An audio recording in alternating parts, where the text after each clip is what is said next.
Just like before, there are spoilers ahead for episodes 4, 5, and 6 for the Amazing Digital Circus. Go watch those before watching this video.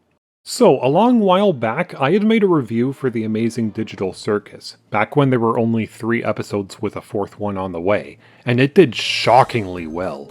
It garnered attention way faster than any of my other videos did, and its views seemed to cap out at a nice 25k. And before I get started with this review, I just wanted to properly say thank you to all of you for the support on that last review. That kind of level of attention is exactly what I'm hoping all my videos will get in the future.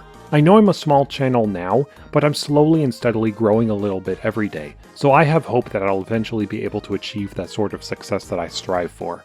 And I wouldn't be able to get there without you guys. So seriously, from the bottom of my heart, thank you. I've got a few other reviews like this in the works too, which yes, includes the one for murder drones. That'll be happening sometime in the future, trust me. But for now, let's reset our sights on the Amazing Digital Circus. Okay, so where to start? I suppose with episode 4. It came out on Friday the 13th. Yeah, that's the actual release date. And I was hoping that there would be a reference to the Friday the 13th movies, or at least a reference to Jason Voorhees in some way. And what was the original adventure idea that Kane had for this episode? Today's adventure is The Curse of the Violent Psychopath Butcher! You cannot convince me that that was not the reference I was hoping for. But much to Pomni's relief, that adventure did not come to pass. Instead, the adventure had the characters working at a fast food place, and if you think that's a big departure from the more fantastical experiences that the last adventures had, then you're not alone.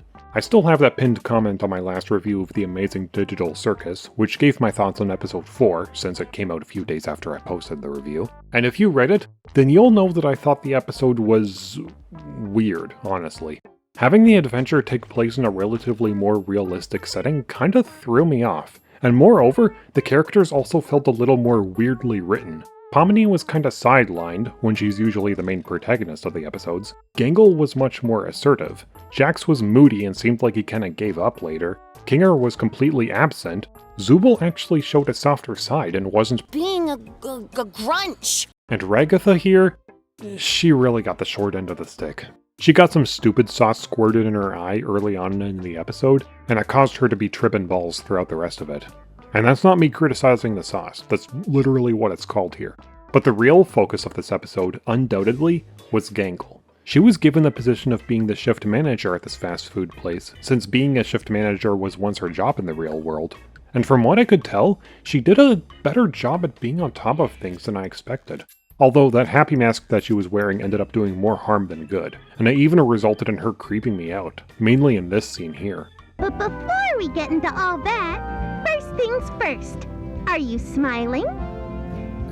No. Why not?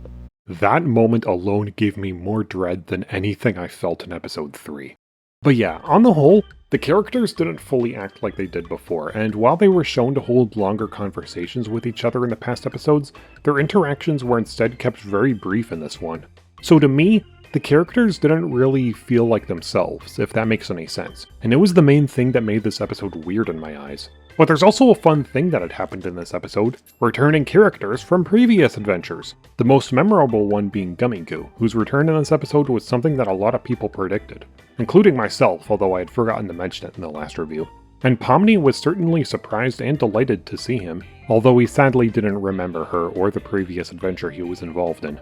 But it does make sense. He's an NPC after all, and if NPCs are going to be reused in other adventures, then their thoughts and memories need to be wiped clean and then structured to suit the new adventure.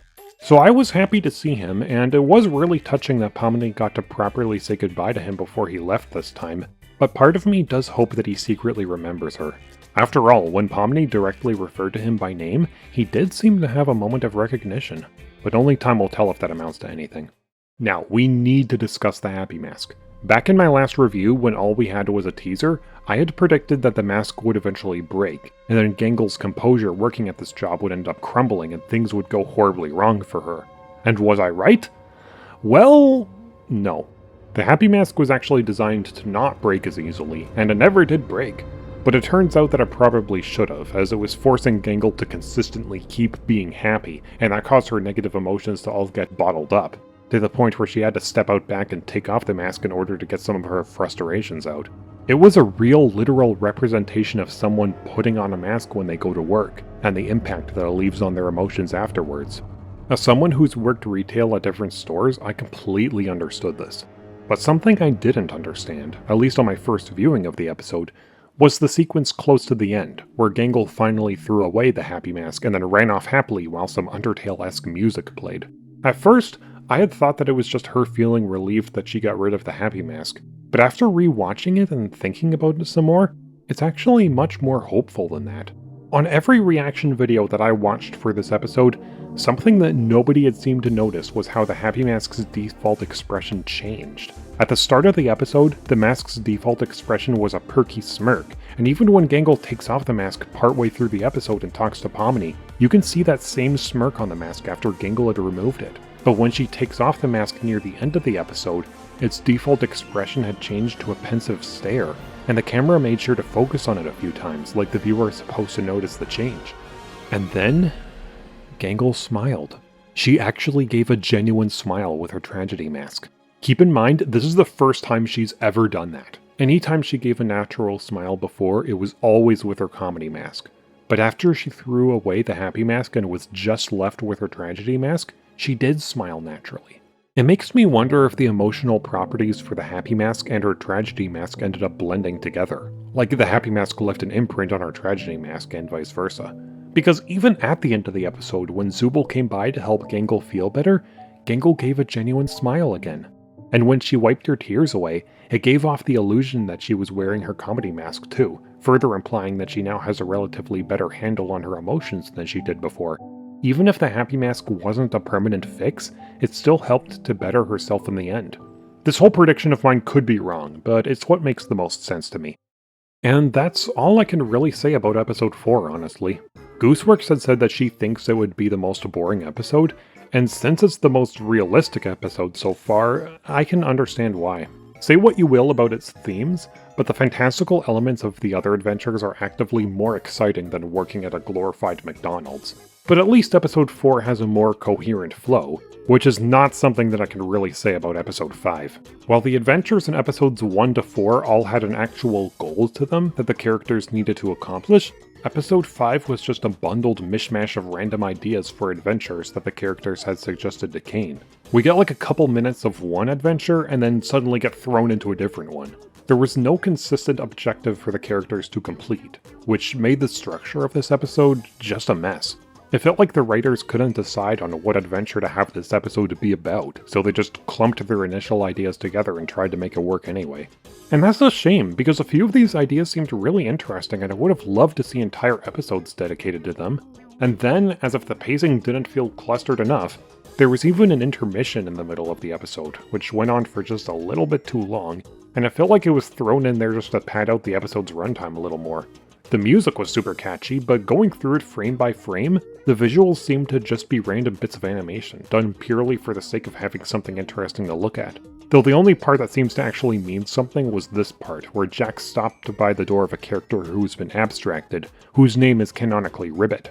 And given that Ragatha mentions how Jax used to have a friend in the circus, but doesn't anymore, it's only logical to conclude that that friend was this Ribbit character.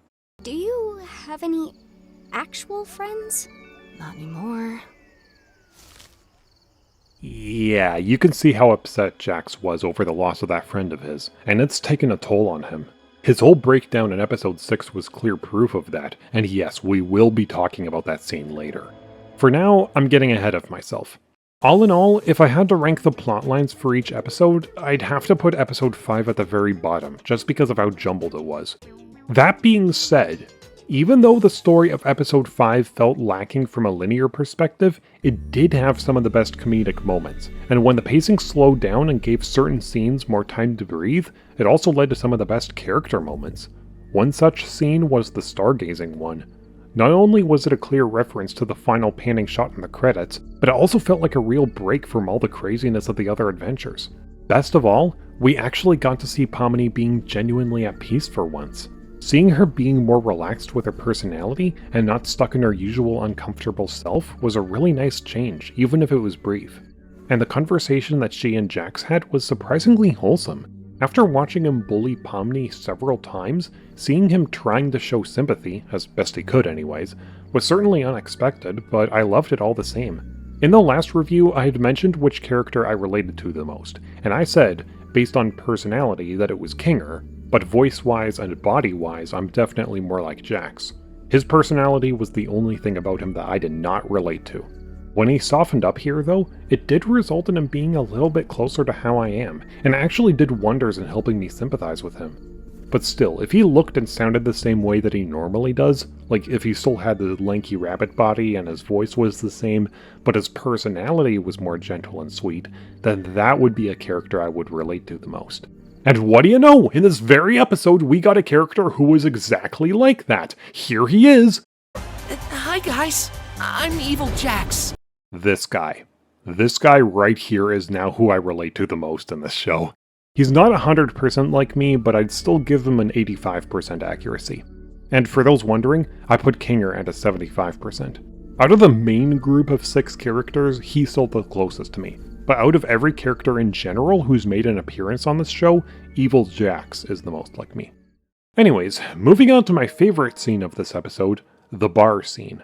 Out of all the teasers for this episode, the one that featured this scene got me the most interested. When I saw it, 2 things ran through my mind. First, god damn, Ragatha. And second, this kinda looks like a casino. But in the end, no, it was just a regular bar setting.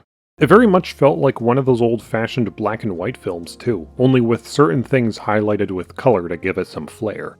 And regarding the character moments in this scene, well, first of all, in my last review, I had brought up the theory that all of these characters had once worked for the CNA company, whose logo was shown briefly in the first episode, back when they weren't trapped in this digital reality.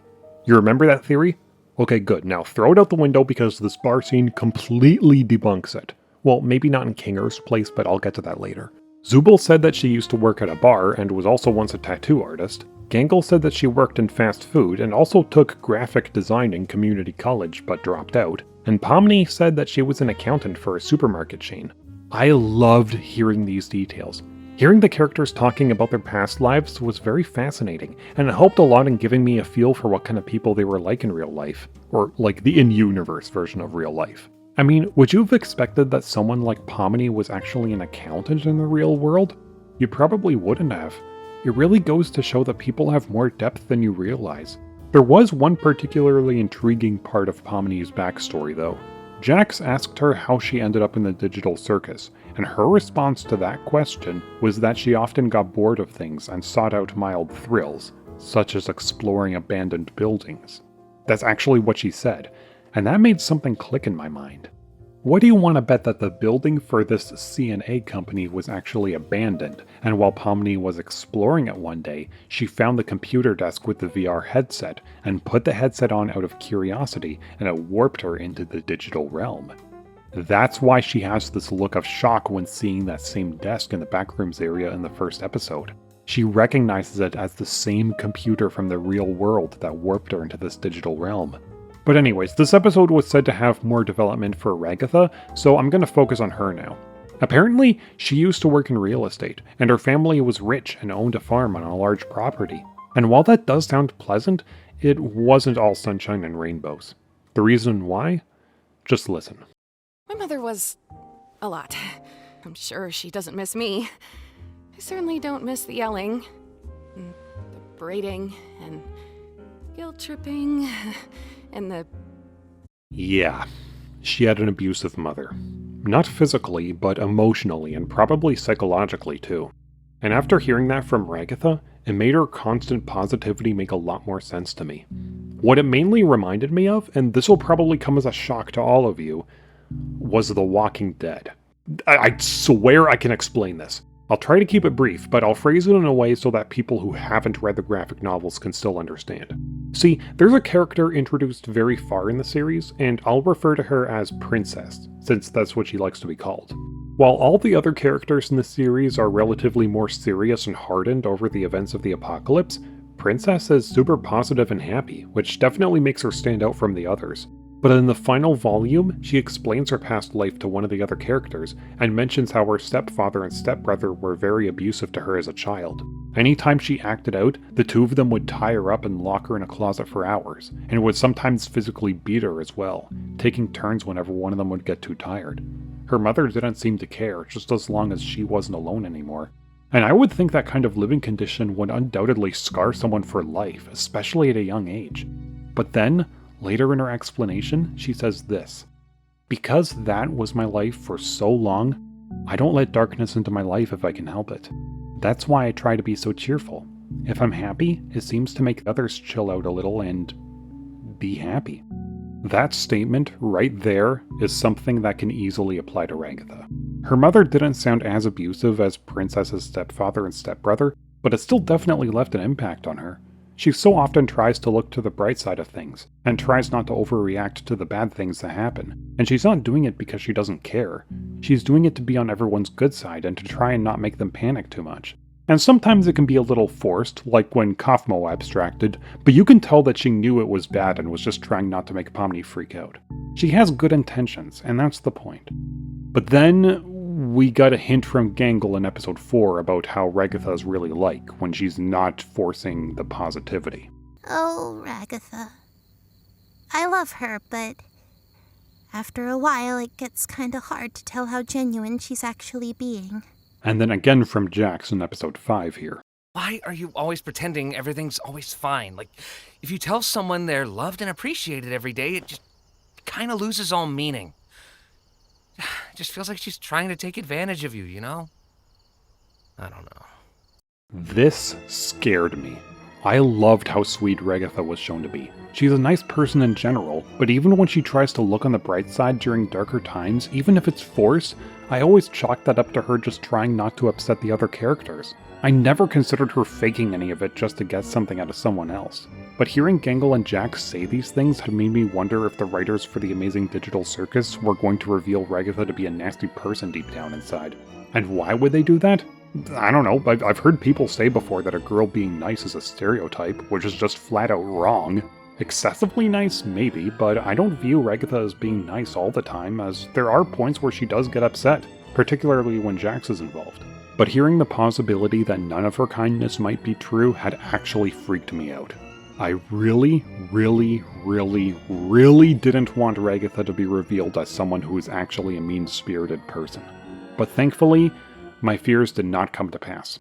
When she actually snapped in this episode and cursed for the first time, she ended up apologizing right after, almost instinctively. And before that, Pomni had told her that everybody needs to be a jerk sometimes, and that there's nothing wrong with showing your negative emotions if you feel them. And that's honestly a really good message. People can't be expected to be nice all the time. There's bound to be points where they get angry and lash out, and it's not something that we can really blame them for. We're only human after all. And seeing Ragatha looking disheartened at the end of the episode was not only sad to see, but it also confirmed to me that she's not a bad person. She really does care about Pomni, and seeing her connect with Jax had made her worried that he was going to end up changing her to be like him. She outright says that in the 6th episode, actually. And that's a nice segue into the section of this video that I'm sure you've all been waiting for. Episode 6. Oh my god. This episode by far had some of the best character moments, some of the best music, and some of the most emotional scenes to boot. Like, more so than episode 3 had, and I didn't know if they were going to be able to top that. So from the teaser of this episode, the premise was simple. They all get guns. That's it. But since the episode is almost 34 minutes long, you know that there's got to be more to it than that. And boy howdy is there. There's a ton to unpack here, so much so that I actually had to type out each part that I wanted to talk about in the script, with no particular order in a disjointed cluster, and then patch it up later to make it all flow together nicely. So hopefully this sounds good. You ready? Here goes! So, like I predicted from this poster alone before I even watched the teaser, the characters are all competing against each other in teams of 2. It was a great change of pace, honestly. After seeing several adventures where they all work together, seeing them actually engaging in a competition with each other was really cool. And I mean competing against their actual selves, not evil doppelgangers this time. The characters who paired up with each other were also who I expected, based on the poster. Each team even got its moment to give the characters a heart-to-heart with one another, and unlike episode 4, the characters actually engaged in longer conversations with each other this time. We got more insight into Gengal and Zubal's friendship, and there was even a really touching scene with Kinger and Ragatha that came later. And this scene in particular helped me get a much better understanding of Ragatha in general. We've always seen her as being this positive beam of sunshine, but this is the first time we saw her genuinely sad. Like I said earlier, she's worried that Pomni will start becoming more like Jax if he hangs out with her, but in this scene, her dejection is revealed to go even deeper than that. I don't even know what I want. I just want everyone to be happy. And I don't want people to hate me.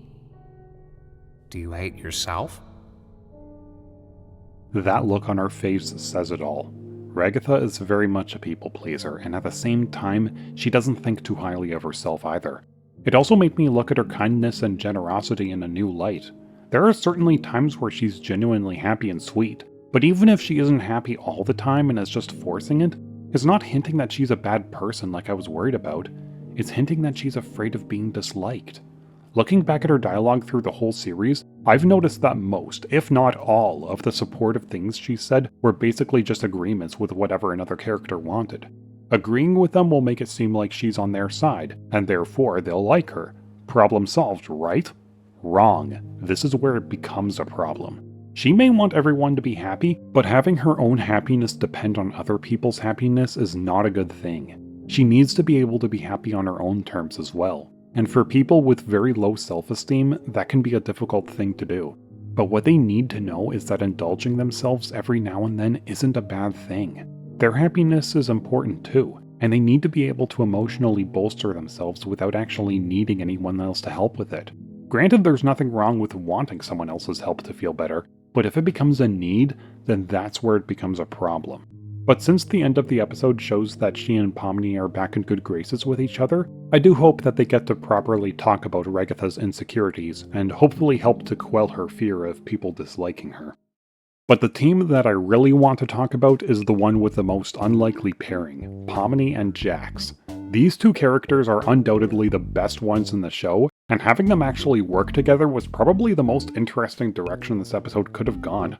It was so funny seeing Pomni loosen up and go in full gremlin mode, and with the way her new bolder personality played off of Jax's personality, you'd have thought they were best friends. Heck, there's even a moment where they engage in a duet with each other.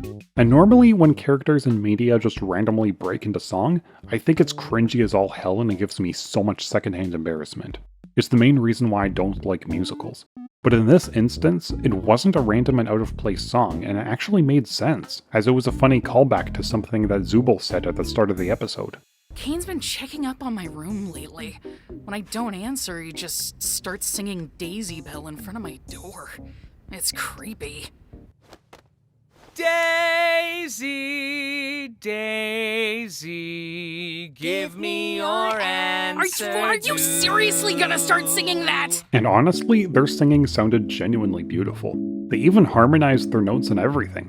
And the fact that these two were originally just singing the song as rage bait, but ended up getting more into it and actually enjoying it, it went from hilarious to adorable, and it felt like the point where their friendship really peaked. These two, by default, are very different from each other, but there were moments where one of them would just play into the other's personality. Moments where Jax would be more chill and kinder, and moments where Pomni would be more chaotic and sassy. And that's a funny detail. I had heard from someone that Goosework said that evil Pomni would make a return in the show.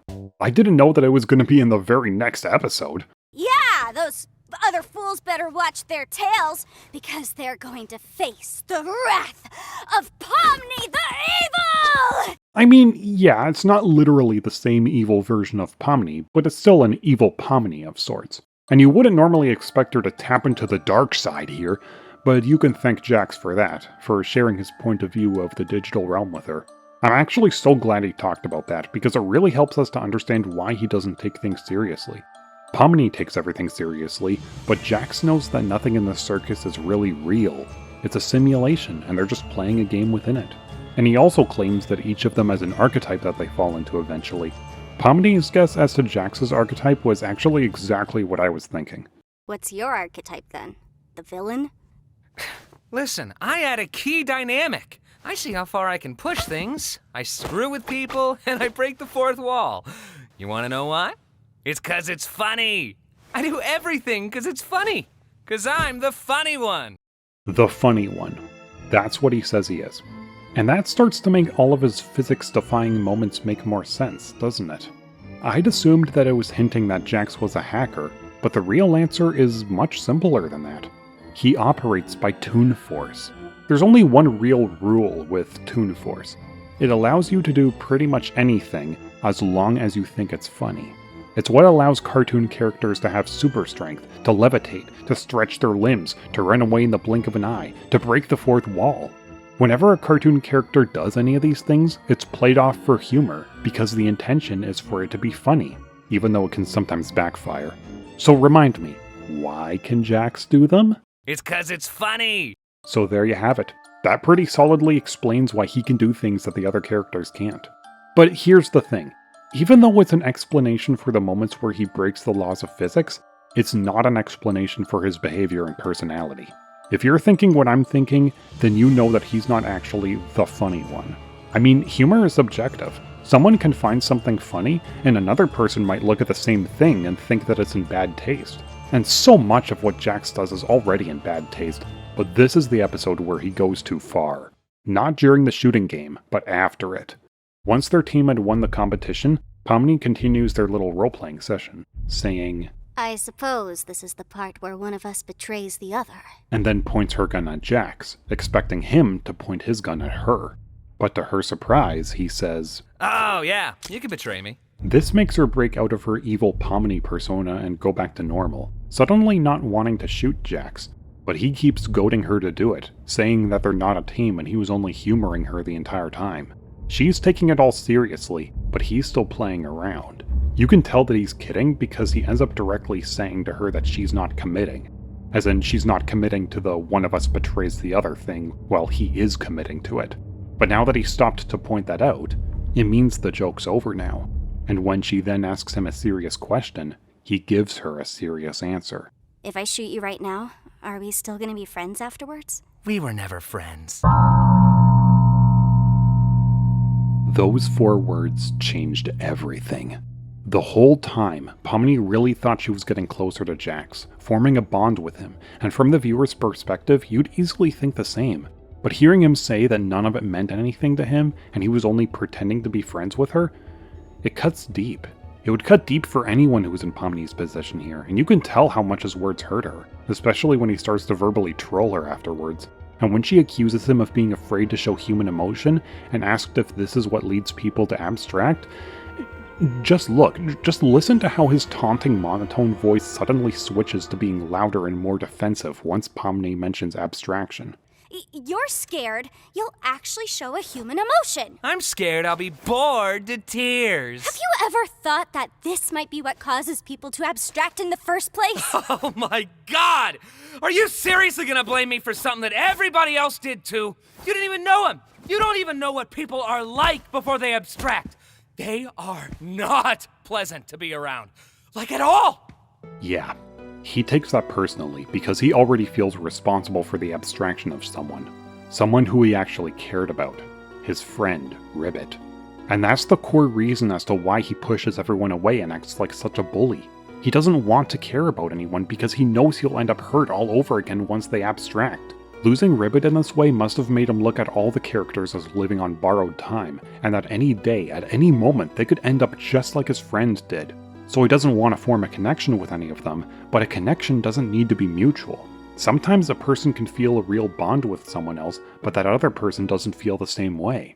And he can't have that happening with any of the other characters towards him, because then it'll eventually cause him to open up and show vulnerability, and that leaves him prone to getting hurt again. So in order to prevent that, he takes that I don't care part of his psyche that he directs towards the digital reality that they're in, and also directs it towards the other characters, trying his best to make himself look like this uncaring, unwavering pillar of power, applying archetypes to them in order to dehumanize them further in his mind, making it easier to see them as just simple pawns for him to push around however he pleases, all for the sake of his own sadistic enjoyment. That's how he wants to be seen. That's his character. be crass, be selfish, be hated by everyone. As long as they don't care about you, you don't have any chance of caring about them, and you won't be hurt anymore. You felt the pain of losing someone you love, and you'll do whatever it takes to prevent yourself from feeling that way ever again.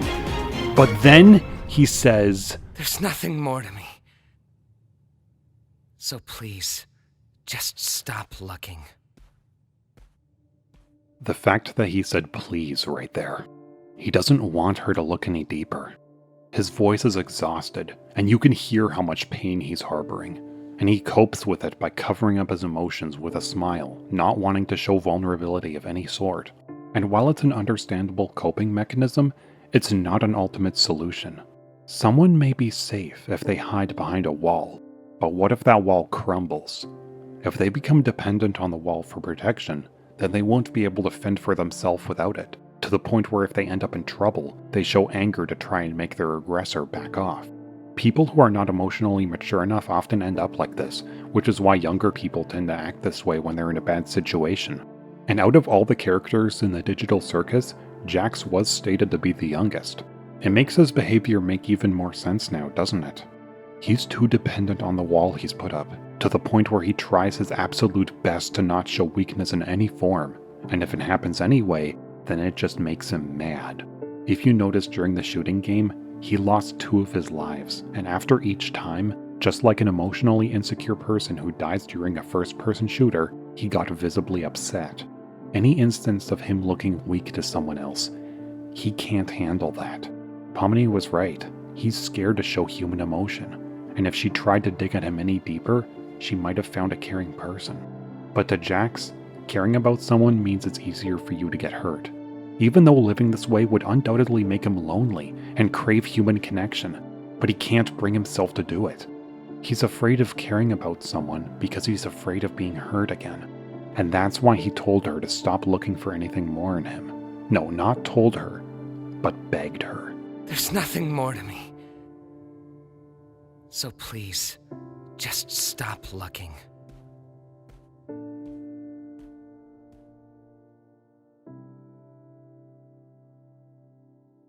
This argument scene between Pomni and Jax was probably the best scene in this entire show up to this point. The progression of the conversation was perfectly paced. The emotions in the characters' voices were perfectly conveyed. And the fact that there was no music in the background meant that every spoken word carried more weight to it. It showed Jax being more open with his feelings than he ever has been before, and because of that, this is the first time that he actually scared me. With how progressively unhinged he was becoming, part of me was concerned that he was going to abstract during the argument. And honestly, I wouldn't have been too surprised if he did. His coping mechanism is probably putting the biggest burden on his shoulders compared to all the other characters. And his protective barrier falling apart in front of Pomni like that had ended up leaving a lasting effect on him, as shown during the Favorite Character Awards. And this scene too had played out perfectly. The details of his expression becoming more anxious, followed by his leg bouncing in his seat before he gets up and leaves, and then rushing to the bathroom to turn on the tap water, it felt so real. Like, this is how you would expect a real person to behave if they experienced a panic attack. And when he was at the bathroom sink, that felt like he was actually about to abstract, and I was holding my breath the whole time. But thankfully, he was able to pull himself back together. I can tell he's not out of the woods yet, though. Earlier on, he did say that people who are about to abstract are not pleasant to be around at all, and he's not pleasant to be around almost all the time. He's dangerously close to having that mental collapse, and if he wasn't so dependent on his emotional barriers, then he probably wouldn't be struggling as much.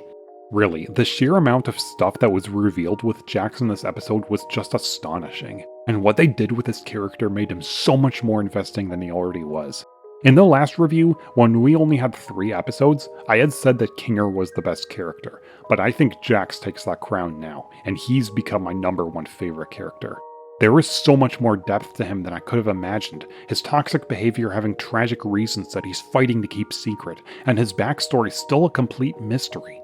What he told in the bar scene was just a reference to Breaking Bad. His real backstory is still unknown, and I'm eager to learn what it is. I'm sure we're going to learn even more about this bunny boy in the upcoming episodes. So I know this video's gone on for a long time, but before I wrap it up, there's still something that I wanted to bring more attention to. That being Kinger being able to summon a butterfly that gave Ragatha an extra life point.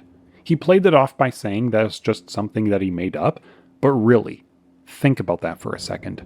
Kane set up specific rules for this gun game, one of them being that each character gets 3 lives. And he's the all-powerful AI in control of everything, so his power is absolute and can't be tampered with, right? Then how is Kinger able to do something that directly goes against what Kane set up? Even the music during this scene sounded mysterious, like it's something that you should be paying attention to. It makes you wonder if Kinger actually knows more than you think he does. Like, maybe he's the main developer behind the game that the characters are all trapped inside.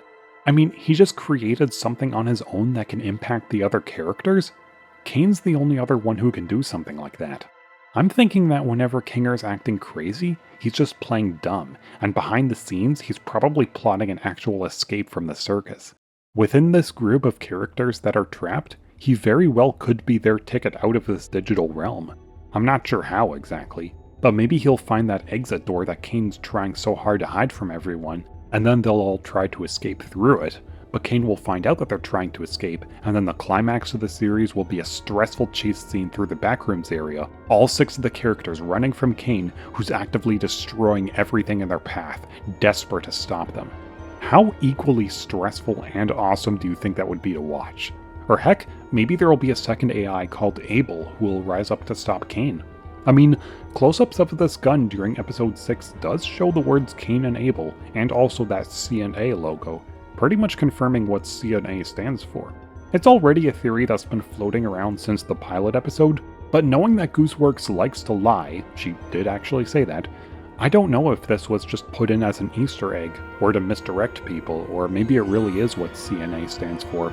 I have no idea, so I guess we'll have to wait and see. And I think that's everything. All my thoughts on episodes 4 to 6, and the character revelations that came along with it. I did not expect the Amazing Digital Circus to get this deep and real and dark, but I'm absolutely loving it. Glitch Productions has said that things are going to be a little less silly going forward from episode 6, and I guess that makes sense. The other episodes all gave insight into each character, so now that we're 2/3 of the way through the show, and especially with how episode 6 wrapped up, I think it's about time we get more serious. And I am hyped to see what else the show has to offer us. Thank you all so much for watching this video, and thank you again for the amount of attention on my last review on this show. Be sure to leave a like on this video if you enjoyed it, and feel free to leave a comment telling me what you think about the Amazing Digital Circus. Once the last 3 episodes are finished and the show concludes, I will make one final review video, covering episodes 7, 8, and 9. So if you like this review and my last review, then stay tuned for the upcoming one. Thank you again for watching this video, I hope you enjoyed it, and I will see you all in the next one. Goodbye!